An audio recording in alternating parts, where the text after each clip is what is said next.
Bharat Ratna doctor Bhimrao Ambedkar ಅವರಿಗೆ ಕೋಟಿ ಕೋಟಿ ನಮನ. ಇವರ ಜೀವನವನ್ನು ಆಧರಿಸಿ ಈ ಧಾರಾವಾಹಿಯನ್ನು ನಿರ್ಮಿಸಲಾಗಿದೆ. ರಾಷ್ಟ್ರಕ್ಕೆ, ರಾಷ್ಟ್ರದ ಜನರಿಗೆ ಅಂಬೇಡ್ಕರರ ಕೊಡುಗೆ ಅಪಾರ.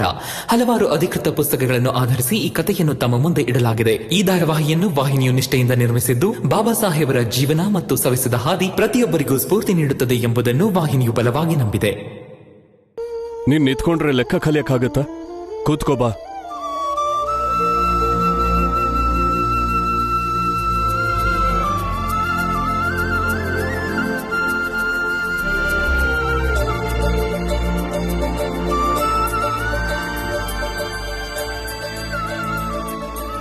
ಅದನ್ನು ತೋರಿಸು. ಏನು ಅಂತ ನೋಡ್ತೀನಿ.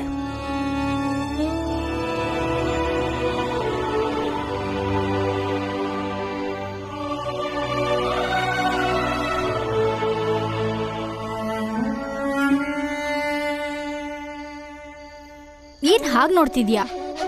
ಬೈಬೇಕು ಅನ್ಕೊಂಡಿದ್ಯಾ ನನ್ಗೆ? ಇಲ್ಲ, ಅಕ್ಕ ತಂಗಿ ಸಂಬಂಧ ಇದ್ದಿದ್ರೆ ಏನಾದ್ರೂ ಹೇಳ್ತಿದ್ದೆ. ಆದ್ರೆ ನೀವ್ ದೊಡ್ಡವರು, ನಾನ್ ಚಿಕ್ಕವಳು, ಈಗೇನ್ ಹೇಳಿ?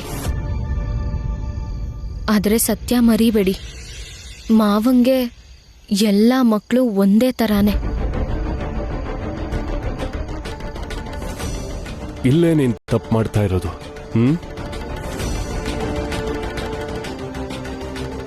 ಈ ಮೊತ್ತ ಏನಿದೆ, ಇದು 2 ತಿಂಗಳ ಹಿಂದಿಂದು. ಅದಕ್ಕೆ ಈ ಮೊತ್ತನ ಈ ತಿಂಗಳ ಖರ್ಚಿಗೆ ಸೇರಿಸಬಾರ್ದು. ಇಲ್ಲೇ ನೀನ್ ಲೆಕ್ಕದಲ್ಲಿ ತಪ್ತಾ ಇರೋದು. ನೋಡಿಲಿ.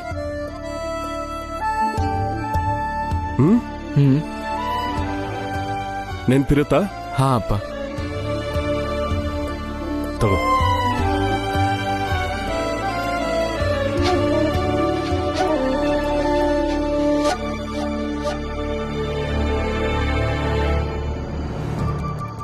ಸ್ವಲ್ಪ ಲೆಕ್ಕ ತಪ್ಪಾಗಿತ್ತು, ಸರಿ ಮಾಡ್ಬೇಕಿತ್ತು. ಸಹಾಯ ಮಾಡ್ತೀರಾ? ನೀನು ಹೀಗೆ ನಿಂತ್ರೆ ಲೆಕ್ಕ ಕಲಿಯಕ್ಕಾಗತ್ತಾ? ಬಾ ಕೂತ್ಕೋ. ಮಾವಂಗೆ ಎಲ್ಲಾ ಮಕ್ಕಳು ಒಂದೇ ತರಾನೆ.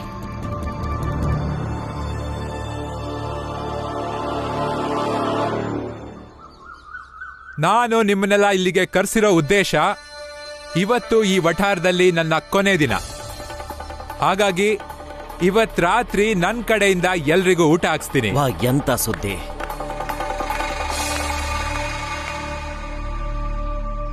ಅದ್ಸರಿ ಹೇಳಿ. ಅಂದ್ರೆ ಇವತ್ ಕೊಡೋ ಔತಣಕ್ಕೆ ನೀವು ನಿಮ್ ಮಾವನ್ ಮನೆಯವ್ರನ್ನು ಕರಿತೀರೋ ಇಲ್ವೋ ಅಂತ ಹೇಳಿ. ಖಂಡಿತ ಕರಿತೀನಿ.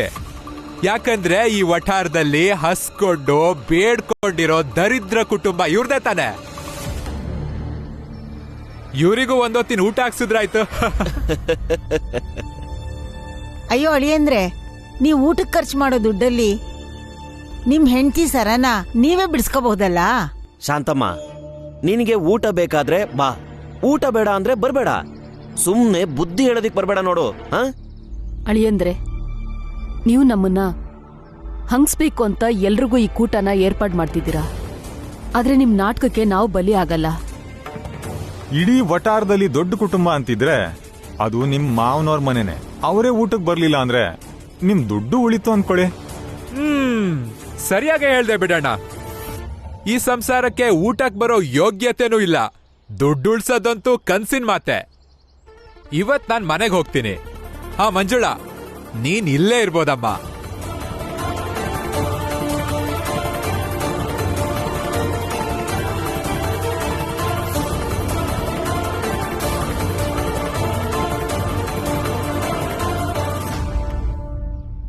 ಅಕ್ಕ ಅಕ್ಕ, ದಯವಿಟ್ಟು ಅಳ್ಬೇಡ. ಎಲ್ಲ ಸರಿ ಹೋಗುತ್ತೆ. ನೋಡು, ಬ್ಯಾರಿಸ್ಟರ್ ಸಾಹೇಬ್ರು ಕೇಸ್ ಮೇಲೆ ಕೋರ್ಟ್ಗೆ ಹೋಗಿದ್ದಾರೆ. ಅದನ್ನ ಮುಗಿಸ್ಕೊಂಡು ಆಫೀಸಿಗೆ ಬರ್ತಾರೆ. ಆಫೀಸಿಗೆ ಬಂದ್ ಕೂಡ್ಲೆ ಸಾಲ ಕೇಳಿ ದುಡ್ಡು ಇಸ್ಕೋತೀನಿ. ನೋಡು, ಇವತ್ ಸಂಜೆ ಹೊತ್ತಿಗೆ ನೀನ್ ಗಂಡನ ಮನೆಗೆ ವಾಪಸ್ ಹೋಗಬಹುದು. ಸರಿನಾ? ಎಲ್ಲ ಸರಿ ಹೋಗುತ್ತೆ.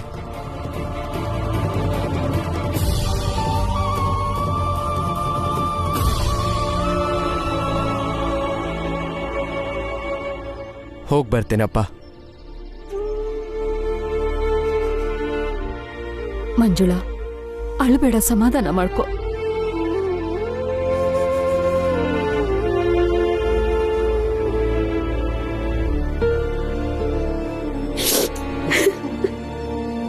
ಅಳಬೇಡ. ಅಣ್ಣ, ನನ್ ಗಂಡನ್ ಎಲ್ಲಾದ್ರೂ ನೋಡಿದ್ರಾ? ಸ್ವಲ್ಪ ಉದ್ದ ಇದ್ದಾರೆ, ಗುಂಗ್ರು ಕೂದ್ಲಿದೆ, ತುಂಬಾ ದಿನ ಆಯ್ತು ಮನೆಗೆ ಬಂದಿಲ್ಲ. ಹುಡ್ಕಿ ಸಾಕಾಗ್ ಹೋಗಿದೆ. ಎಲ್ಲಾದ್ರೂ ನೋಡಿದ್ರಾ?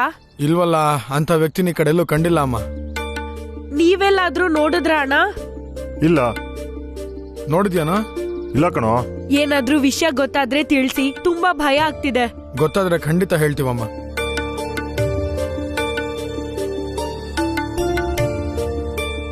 ಅರೆ ಸರ್ಸಮ್ನವ್ರೆ, ಇರಿ ಬಂದೆ. ಇನ್ನೊಂದು ಚಹಾ ಕೊಡೋಣ?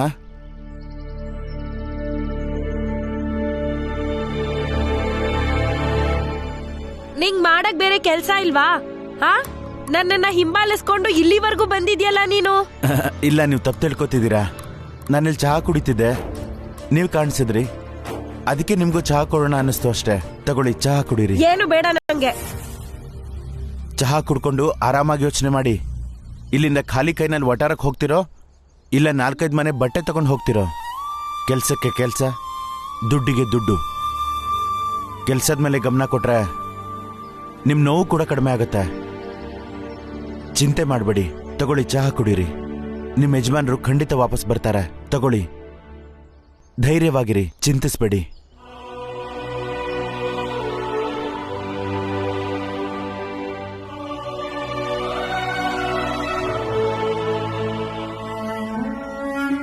ಬ್ಯಾರಿಸ್ಟರ್ ಸರ್ ಹತ್ರ ನಾನು ದುಡ್ಡು ಕೇಳೋದು ಸರಿ ಇರುತ್ತಾ?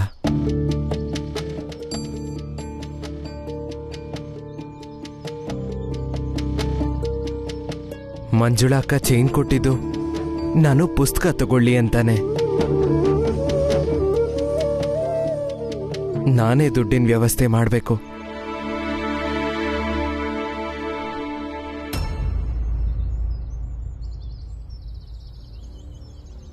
ಕೇಳೇ ಬಿಡ್ತೀನಿ, ಸರ್ ಹತ್ರ ದುಡ್ಡು ಕೇಳ್ಬಿಡ್ತೀನಿ. ಅಕಸ್ಮಾತ್ ಕೋಪಿಸ್ಕೊಂಡ್ರೆ ಕ್ಷಮೆನೂ ಕೇಳ್ಬಿಡ್ತೀನಿ.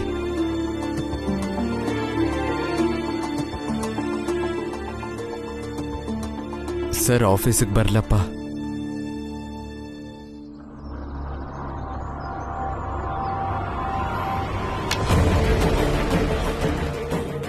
ಯಾರೋ ನೀವೆಲ್ಲ?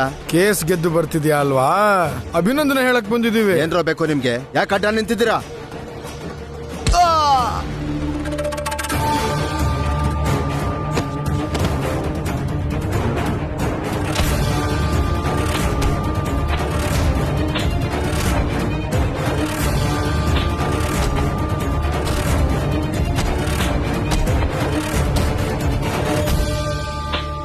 ನಾಳೆ ಭೀಮಾ ಬ್ಯಾರಿಸ್ಟರ್ ಸಾಹೇಬ್ರ ಹತ್ರ ದುಡ್ಡು ಕೇಳಕ್ ಹೋಗ್ತಿದ್ದಾನೆ.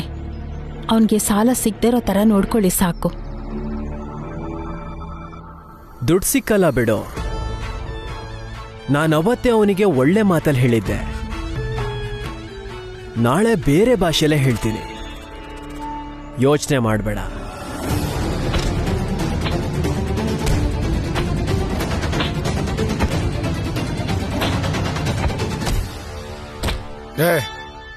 ಸಾಕು ಬಿಡೋ, ಪ್ರಜ್ಞೆ ತಪ್ಪಿಸಿದ್ರೆ ಸಾಕು ಅಂದಿರೋದು. ನಡಿ.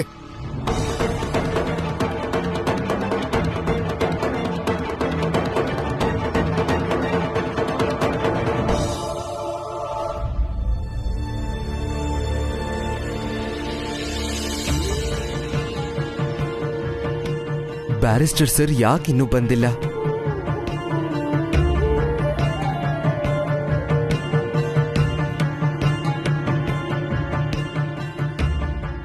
ಅಲ್ಲ, ಎಲ್ಲಿ ಹೋದ್ರು ಸರ್?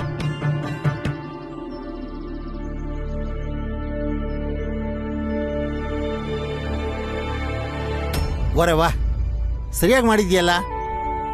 ರಾತ್ರೋರಾತ್ರಿ ಏನ್ ಜಾದು ಮಾಡಿದ್ಯಪ್ಪ? ನೆನ್ನೆವರೆಗೂ ಲೆಕ್ಕ ಮಾಡಕ್ ಒದ್ದಾಡ್ತಾ ಇದ್ದೆ, ಇವತ್ತೆಲ್ಲ ಸರಿ ಮಾಡ್ಕೊಂಡ್ ಬಂದಿದ್ಯಾ. ಪೈಸೆನೂ ಸರಿಯಾಗಿದೆ. ಈಗ ನಾನು ಸತ್ಯ ಹೇಳ್ಬಿಡ್ತೀನಿ. ನನ್ನ ಕೆಲಸ ಇಷ್ಟ ಆಗಿರೋದ್ರಿಂದ ನನ್ನ ಕೆಲಸದಿಂದ ಬಹುಶಃ ಕಿತ್ತಾಕಲ್ಲ ಇವರು. ಇಲ್ಲ ಅಂದ್ರೆ ಬೇರೆಲ್ಲಾದ್ರೂ ಕೆಲಸ ನೋಡ್ಕೋತೀನಿ ಅಷ್ಟೇ.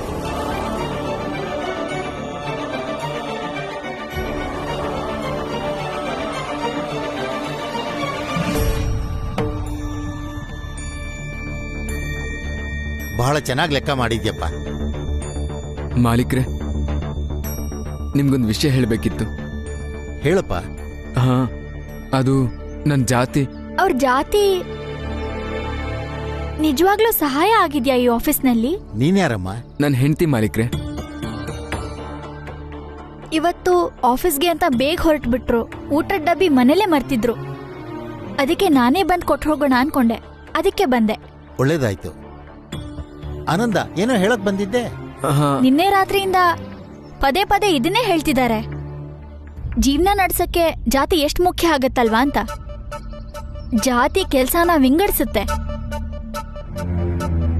ಯೋಗ್ಯತೆನ ಅಳಿಯುತ್ತೆ. ಪದೇ ಪದೇ ಹೇಳ್ತಿದ್ರು. ಮಾಲೀಕರು ಮೇಲ್ನೋರಾಗಿರೋದ್ರಿಂದ ಮನೆಯಿಂದ ಪ್ರಸಾದ ಬೇರೆ ಕೊಟ್ರು ಅಂತ. ಇದನ್ನೇ ಹೇಳ್ಬೇಕಿತ್ತವ್ರು. ಅದು ಸರಿನೇ. ಜಗತ್ನಲ್ಲಿ ಜಾತಿಗಿಂತ ದೊಡ್ಡ ಯಾವುದಿದೆ? ನೀನು ಊಟ ಮುಗಿಸ್ಕೊ, ಸರಿನಾ? ನಾ ಬರ್ತೀನಿ.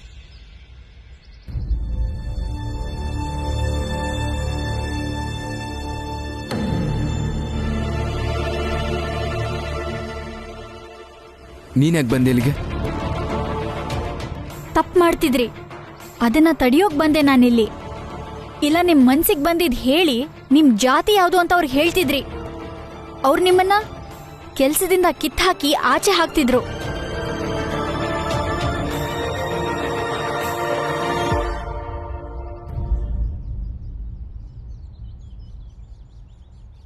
ವಾ, ಅದ್ಭುತ ಅದ್ಭುತ ಶಿಷ್ಯನಪ್ಪ ನೀನು. ಅಲ್ಲ, ಬ್ಯಾರಿಸ್ಟರ್ ಸರ್ ಅಲ್ಲಿ ರಸ್ತೆಯಲ್ಲಿ ಪ್ರಜ್ಞೆ ತಪ್ಪಿದ್ದಿದ್ರೆ ನೀನಿಲ್ಲಿ ಆರಾಮಾಗಿದ್ಯಾ? ಅದ್ಭುತ. ಏನೇನೋ ಮಾತಾಡ್ಬೇಡಿ. ಇನ್ನೊಂದ್ ಸ್ವಲ್ಪ ಹೊತ್ತಲ್ಲಿ ಆಫೀಸಿಗೆ ಬರ್ತಾರೆ. ನನ್ ಮಾತ್ ಮೇಲೆ ನಂಬಿಕೆ ಇಲ್ವಾ? ಹೋಗು, ಹೋಗ್ ನೀನೇ ಬೇಕಾದ್ರೆ ನೋಡು. ಕೋರ್ಟಿಂದ ಹೊರಗೆ ಬರಕ್ಕೆ ಎಡಗಡೆ ಒಂದ್ ರಸ್ತೆ ಇದೆ, ಅಲ್ಲೇ ಬಿದ್ದಿದ್ದಾರೆ ಬ್ಯಾರಿಸ್ಟರ್ ಸರ್. ಇನ್ನೂ ಪ್ರಜ್ಞೆ ಬಂದಿಲ್ಲ. ಇನ್ನೂ ನಂಬಿಕೆ ಬರ್ತಿಲ್ವಾ? ಕೆಂಪು ಫೈಲ್ ತಾನೇ ಇಲ್ಲಿಂದ ತಗೊಂಡು ಹೋಗಿದ್ದು. ಹೇಳು, ಈಗ್ಲಾದ್ರೂ ನಂಬ್ತೀಯಾ? ಹೋಗು, ಬೇಗ ಹೋಗು. ಏನಾದ್ರೂ ಹೆಚ್ಚು ಕಮ್ಮಿ ಆಗಿ ಹೋಗುತ್ತೆ. ಹೋಗು, ಓಡು ಓಡು. ಹಾ ಹಾ.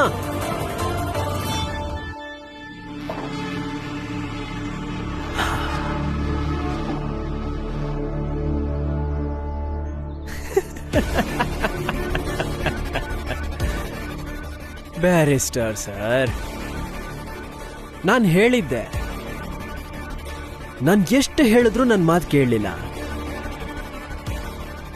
ಈಗ ನೋಡಿ, ನಾನೇ ಎಲ್ಲಾನು ನಾಶ ಮಾಡಬೇಕಾಗಿದೆ.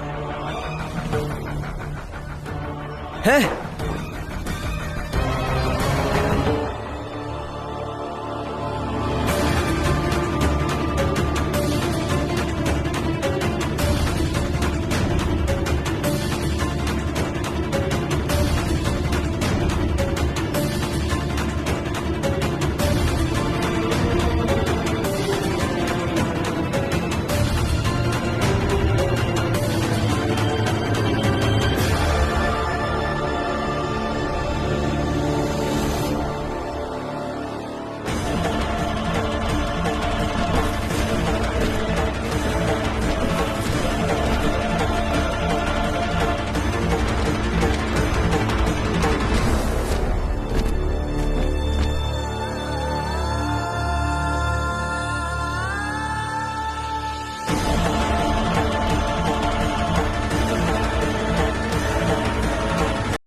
ಸಂಜೆ ಆಗ್ತಾ ಬಂತು, ಏನ್ ನಿರ್ಧಾರ ಮಾಡಿದ್ರಿ? ಏನಾದ್ರೂ ಮಾತಾಡ್ತೀರಾ? ಬಾವಾ, ಇನ್ನೂ ಸಂಜೆ ಆಗಿಲ್ಲ. ಮತ್ತವ್ರು ಹೇಳಿದಾರಲ್ವಾ, ಅವರು ಬ್ಯಾರಿಸ್ಟರ್ ಸಾಹೇಬ್ರ ಹತ್ರ ಸಾಲ ತಗೊಂಡು ನಿಮಗ್ ಕೊಡ್ತೀನಿ ಅಂತ. ಅವ್ರು ಬರೋ ತನಕ ಸ್ವಲ್ಪ ಕಾಯ್ರಿ. ಕಾಯ್ತಾರೆ ಬಿಡು. ಇನ್ನೇನೋ ಭೀಮ ಬರೋ ಹೊತ್ತು ಕೂಡ ಆಯ್ತು.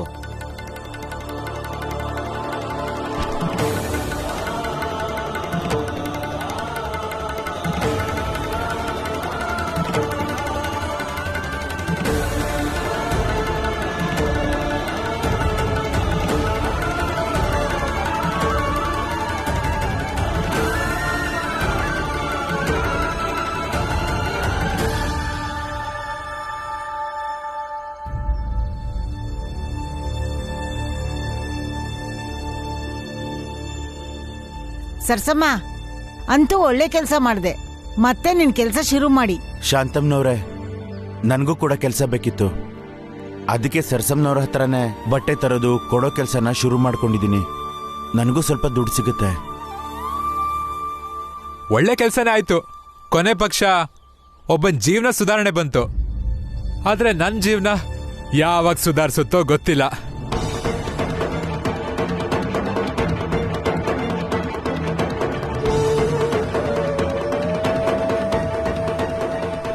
ಸರ್, ಏನು ಅಪಾಯ ಇಲ್ಲ ಅಲ್ವಾ? ಹಾ ಏನೂ ಅಪಾಯ ಇಲ್ಲ, ಬೇಗ ಸರಿ ಹೋಗ್ತಾರೆ. ಅವ್ರಿಗೆ ಪ್ರಜ್ಞೆ ಯಾವಾಗ ಬರ್ಬೋದು? ಬೇಗನೆ ಬರುತ್ತೆ.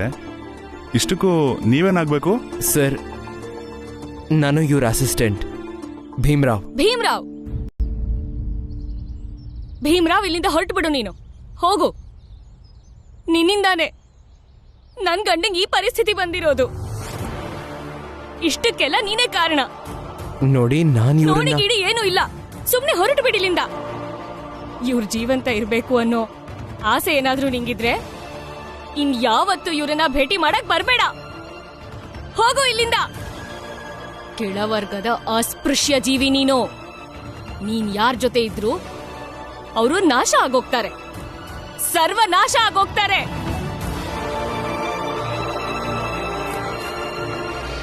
ಹೊರಟು ಹೋಗು ಇಲ್ಲಿಂದ.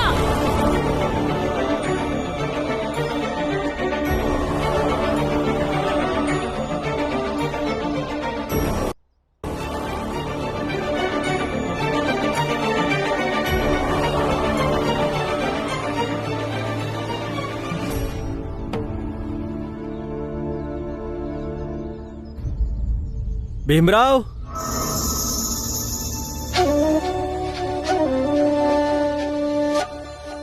ಏನು ನಿನ್ನ ಅಲ್ಲಿಂದನೂ ಒದ್ದೋಡ್ಸದ್ರ? ಹೇಳಿದ್ದೆ ತಾನೆ? ಗಿಣಿಗ್ ಹೇಳ್ದಂಗ್ ಹೇಳ್ದೆ.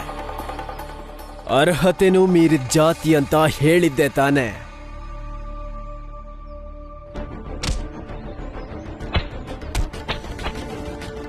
ಆನಂದ್ ಅಣ್ಣನ್ಗೂ ಮುಂಚೆ ಇದೇ ತರ ಆಗಿತ್ತು.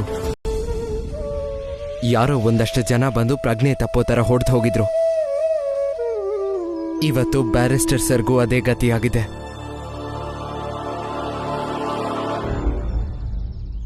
ಇದ್ರ ಹಿಂದೆ ನೀವೇ ಇದ್ದೀರಾ ಅನ್ನಿಸ್ತಿದೆ. ಅಯ್ಯೋ, ಯಾರಾದ್ರೂ ಹಿಂದೆ ಇರ್ಲಿ, ಆದ್ರೆ ಒಳ್ಳೆ ಕೆಲಸ ಮಾಡ್ತಿದ್ದಾರೆ. ನಿನ್ ಯೋಗ್ಯತೆ ಸ್ಥಾನಮಾನ ಯಾವುದು ಅಂತ ತೋರ್ಸೋಕೆ ಮಾಡೋ ಪ್ರತಿ ಕೆಲ್ಸಾನೂ ಸರಿನೇ. ಸುಮ್ನೆ ಯೋಚನೆ ಮಾಡು. ಅಕಸ್ಮಾತ್ ಮನೇಲಿ ನಿನ್ನಕ್ಕ ನೀನ್ ದುಡ್ಡು ತಗೊಂಡ್ ಬರ್ತೀಯ ಅಂತ ನಿನ್ಗೋಸ್ಕರ ಕಾಯ್ತಿರ್ತಾಳೆ. ಅವಳು ಚೈನ್ ಬಿಡಿಸ್ಕೊಡ್ತೀಯ, ನಾನು ಗಂಡನ್ ಮನೆಗೆ ಹೋಗ್ಬೋದು ಅಂತ ಕಾಯ್ತಿರ್ತಾಳೆ. ಆದ್ರಿಲ್ಲಿ ಕತೆನೇ ಬೇರೆ ಇದೆ. ಕೆಳವರ್ಗದವ್ರ ಸ್ಥಾನಮಾನ ಅರ್ಹತೆ ಏನು ಅಂತ ಅರ್ಥ ಮಾಡ್ಕೊಳ್ಳಿಲ್ಲ ಅಂದ್ರೆ ಇದೇ ಗತಿ ಆಗೋದು. ಬೀದಿಲಿ ಪ್ರಜ್ಞೆ ತಪ್ಪಿ ಬೀಳೋ ಪರಿಸ್ಥಿತಿನೇ ಬರೋದು. ಅರ್ಥ ಆಯ್ತಾ?